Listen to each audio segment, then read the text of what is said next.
Bahkan saya ridho dan saya ikhlas dengan apapun yang Allah berikan terhadap saya. Oh, ridho teman-teman, ridho dan ikhlas. Kalau ini memang yang terbaik, saya ridho karena ingin mendapatkan ridho Allah. Oh, kalau ini yang terbaik, ridho ya. A'udzubillahi minasyaitonirrajim. Bismillahirrahmanirrahim. Kabar terbaru dari Syamsuddin yang sudah mengenakan pakaian tahanan, teman-teman. Dia sudah tidak berjubah-jubah lagi, tidak memakai imamah, tidak memakai baju-baju dukun-dukunan itu ya. Seolah-olah dia seorang tokoh ya, tokoh pemberantas dukun ya. Tetapi dia hanya tokoh fiksi, tokoh khayalan dan tokoh-tokoh-tokohan ya. Dia hanya sekedar orang pelakon saja, yang awalnya katanya dia seorang pemulung dan dia mencoba untuk menjadi dukun, teman-teman. Yaitu menjual jimat, pengobatan-pengobatan, tipuan, keris-keris petir tipuan. Yang ternyata akhirnya kita dapati semualah bahwa itu semua hanya tipuan belaka, sebuah trik ya. Dukun-dukun yang katanya mengetahui hal yang gaib, padahal mereka itu adalah seorang penipu. Ya kenapa demikian? Ya karena hal yang gaib sejatinya hanyalah Allah Subhanahu wa taala yang Maha mengetahuinya. Tidak ada satupun makhluk yang mengetahui hal yang gaib. Bahkan Rasulullah, makhluk yang paling mulia, itu tidak mengetahui hal yang gaib. Bahkan ketika beliau ditanya tentang kejadian hari kiamat, kapan terjadi hari kiamat, atau bahkan ketika beliau ditanya tentang apa itu ruh, apa kata Rasul? Tidaklah aku tahu, tidaklah aku diberikan ilmu oleh Allah Subhanahu wa taala melainkan hanya ilmu yang sedikit saja. Artinya apa, teman-teman? Bahwa hal yang gaib itu hanya Allah Subhanahu wa taala yang mengetahuinya. Di sini kita akan melihat update terbaru dari Syamsuddin yang sudah berusaha untuk memfitnah salaf ya, dengan video-video bohongannya, video-video yang menyesatkan itu. Ya Allah. Dan katanya apa? Dia senang katanya di penjara. Karena itu sebagian dari dakwah katanya. Dakwah apa? Coba. Dakwah apa coba? Ya, Allahu Akbar. Coba kita langsung ya, saksikan seperti apa kelucuan si Udin ini ya. Ya, pelawak ini. Orang ini sebenarnya pelawak kayaknya. Dan orang yang percaya ke Udin ya sama-sama lawaknya. Sudah jelas dia penipu, masih dipercaya. Kita coba lihat, saksikan videonya. Oke teman-teman, oke katanya. Oh, dia pakai masker. Oh, lapis 2 maskernya, teman-teman ya. Ada biru, hijau dengan hitam. Oh, kalau kita lihat di sini ada dua orang lagi ya, pakaian orange di belakang ya. Jadi rupanya bukan hanya si Syamsuddin saja yang di penjara. Oke.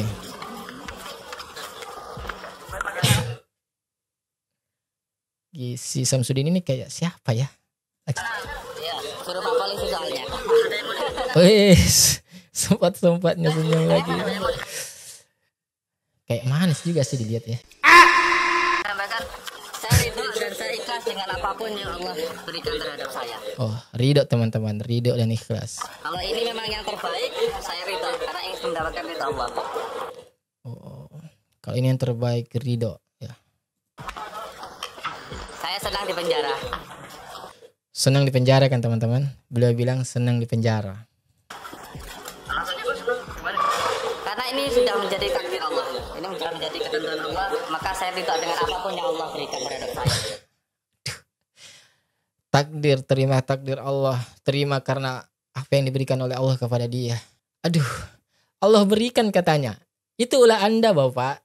Tidaklah apa yang terjadi kepada Anda itu semua dari ulah tangan Anda sendiri. Anda itu sudah masuk kepada kategori pelecehan terhadap agama, pelecehan terhadap simbol-simbol agama. Jadi wajar, ya, wajar. Anda ini di penjara, bukan cuma pelecehan terhadap agama. Di situ Anda juga membuat video-video yang sejatinya tidak pantas untuk ditonton ya. Itu ada aktor Anda itu siapa ya? Itu yang baju hijau itu, yang gerayangan tangannya itu. Nauzubillahi min dzalik.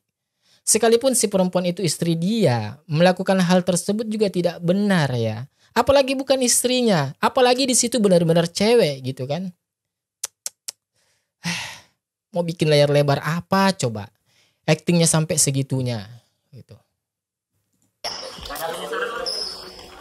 Penyesalan untuk hal yang buruk mungkin ya. Kalau kita yakin dakwah nggak ada satu kita sekali. Ya, mudah-mudahan dengan ini Anda belajar ya. Dan ini bisa jadi pelajaran juga bagi konten-konten kreator seperti lainnya yang semisal ini jenis kontennya gitu. Dan semua YouTuber yang semisalnya. Kalian tuh jangan buat konten seperti itu. Indonesia ini kalau Anda membuat seperti itu ya, kalian tidak mencerdaskan anak bangsa. Yang ada justru kalian membodohi anak bangsa itu. Jadi semoga fenomena yang terjadi kepada Samsudin ini, yang dirasakan Samsudin sekarang, itu bisa menjadi pembelajaran bagi kalian semua ya, konten kreator yang sejenis dengan dia. Untuk stop buat konten-konten serupa. Karena apa? Ya, itu bukan mencerdaskan anak bangsa. Sebagaimana Undang-Undang Dasar 1945. Tetapi kalian memudahi anak bangsa justru dengan konten-konten seperti ini. Ini sekarang orang sudah merasakan getahnya ya. Karena dia sudah melecehkan simbol-simbol agama. Menistakan nama-nama Allah. Allahu Akbar. Subhanallah. Allahu Akbar. Wassallu ala nabi. Didorong-dorong itu. Mental sendirinya. Itu kan mempermainkan. Itu kan memperolok-olok ayat Allah. Nama-nama Allah. Nabi saja loh. Rasulullah makhluk yang paling dekat. Yang paling mulia. Yang seharusnya memiliki lebih berhak memiliki keutamaan dan kekuatan seperti itu. Ini tidak beliau dapatkan. Rasul tidak ada ceritanya dalam sejarah Sirah Nabawiyah itu ketika berperang melawan kaum-kaum kufar, melawan musuh-musuh Islam. Rasulullah begini, terlempar musuh. Tidak ada ceritanya seperti itu, tidak ada. Kalian kalau kajian sirah dari awal sampai tamat berapa kitab pun tidak ada kalian temukan di mana Rasul itu Allah Akbar, sallallahu alaihi Nabi. Itu musuh terbang sendiri, itu musuh pental sendiri. Di mana coba? Tidak ada. Saya yakin kalau kalian belajar tentang sirah, baik kitab apapun itu, kalian tidak akan dapati Rasul seperti itu. Yang ada justru kita dapati Rasul ketika perang Uhud ya. Gigi beliau itu sampai berdarah, rontok. Karena kena pukulan. Ya. Artinya apa? Beliau itu sama manusia biasa. Manusia dalam artian tidak memiliki ilmu kebal. Tidak memiliki ilmu yang apa ya yang orang menyebutnya ilmu kanuragan. Tidak ada teman-teman. Lah ini sedangkan ada orang seperti ini. Kita tidak mengetahui amalan apa dia. Ya, hidup di akhir zaman. Memiliki kekuatan keistimewaan melebihi dari Rasul. Ini sesuatu yang tidak masuk akal gitu kan. Penyesalan untuk hal yang buruk mungkin ya. Kalau kita yakin itu dakwah enggak ada. Wah. Untuk dakwah teman-teman. Untuk dakwah katanya ya. Dakwah apa namanya yang diajarkan coba? Di video-videonya dakwah apa yang diajarkan coba? Tidak ada yang dia sesali katanya kalau hanya untuk berdakwah. Dakwah apaan? Kok bisa-bisanya orang seperti ini masih mengaku berdakwah gitu kan? Apa yang dia dakwahkan ini? Oh, pantas saja orang-orang dukun ini merasa dirinya benar ya, merasa makrifat karena merasa berdakwah. Awawan punya syariat sendiri katanya. Syaiful Karim punya syariat. Berdakwah mereka teman-teman. Ya. Apa kata polisi? Coba kita dengarkan. Informasi perlu kami sampaikan kepada rekan-rekan sekalian. Yang pertama bahwa ada penambahan 2 tersangka baru terkait Jadi ada penambahan 2 tersangka baru ya teman-teman. dengan konten saudara Samsudin. Yang pertama adalah kameramen. Oh ini dia nih teman. Ternyata bukan hanya Samsudin ya. Atas nama Oh inisial kameramen juga diambil teman-teman. FB. Kemudian yang satu lagi adalah editing video. Oh editingnya juga ya. Editor videonya Ini penting. atas nama Ya semua ini menjadi apa ya ibrah bagi kita semua ya. Terkhusus para konten kreator. FK ya. Kemudian satu hal lagi yang perlu kami sampaikan bahwa selain saudara Samsudin ini bertujuan untuk menaikkan subscriber nih.